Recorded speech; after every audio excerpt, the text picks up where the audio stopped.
एक बात बताओ, तुम लोग राम जी को इतना क्यों मानते हो? राम जी एक आदर्श पुरुष थे, आदर्श पति थे और आदर्श राजा। उनकी हर क्रिया धर्म और मर्यादा से प्रेरित थी, इसलिए उन्हें मर्यादा पुरुषोत्तम कहा जाता है। आदर्श मानते हो तो मैं सिर्फ चंद सवाल पूछूंगा। अगर जवाबों में लॉजिक बनेगा, मैं मान लूंगा। बस भावना से नहीं, तर्क से जवाब देना। अगर राम जी आदर्श पति थे, तो सीता को अग्नि परीक्षा देने के लिए मजबूर क्यों किया? एक महिला को आग में कूदकर अपनी पवित्रता साबित करनी पड़े, ये किस मर्यादा में आता है? राम जी ने सीता जी की पवित्रता पर शक नहीं किया था। वो तो सिर्फ दुनिया को संतुष्ट करने के लिए था। जनता सवाल उठा रही थी, इसलिए उन्होंने अग्नि परीक्षा करवाई ताकि समाज शांत रहे।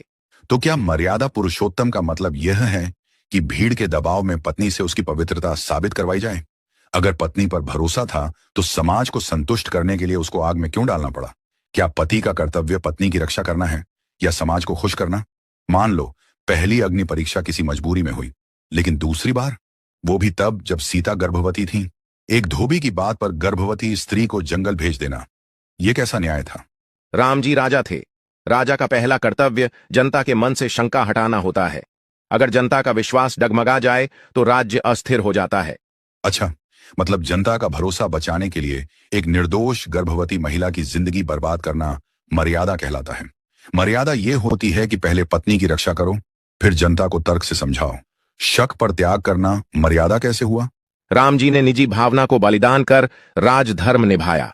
निजी भावना का बलिदान ठीक है, लेकिन बलिदान अपनी चीज का होता है, किसी दूसरे की स्वतंत्रता का नहीं। सीता की परीक्षा और वनवास राम का नहीं, सीता का बलिदान था। तो राम ने क्या बलिदान किया? किस बात का त्याग किया? अगर उनका उद्देश्य जनता की राय का पालन था, तो यह निर्णय नेतृत्व नहीं, भीड़ प्रभाव था। एक सवाल और, मर्यादा किस चीज को कहते हो? पत्नी पर विश्वास, उसके सम्मान की रक्षा, समाज को न्याय देना, स्त्री पर अत्याचार न होने देना। अगर ये मर्यादा है, तो सीता जी के साथ किया गया व्यवहार इन्हीं मर्यादाओं का उल्लंघन नहीं था। राम जी उस समय के सामाजिक नियमों में बंधे थे। तो फिर राम जी मर्यादा पुरुषोत्तम नहीं, समाज नियमों के अनुयायी हुए। क्योंकि जिसने मर्यादा स्थापित करनी हो, वो समाज से ऊपर सोचता है। समाज जो कहे वही नहीं करता। अगर समाज के पुराने नियम ही पालन करने हैं, तो फिर अवतार होने का क्या लाभ? चलो आखिरी बात पूछता हूं, न्याय किसे कहते हो? अपराध था? नहीं। प्रमाण था? नहीं। सीता निर्दोष थी? हाँ, फिर भी दंड मिला। हाँ, क्या निर्दोष को दंड देना न्याय कहलाता है? अगर राजा का धर्म न्याय है, तो यहाँ न्याय कहाँ हुआ? समझता हूं सवाल कठिन है, पर आस्था में कई बातें तर्क के बाहर मानी जाती हैं।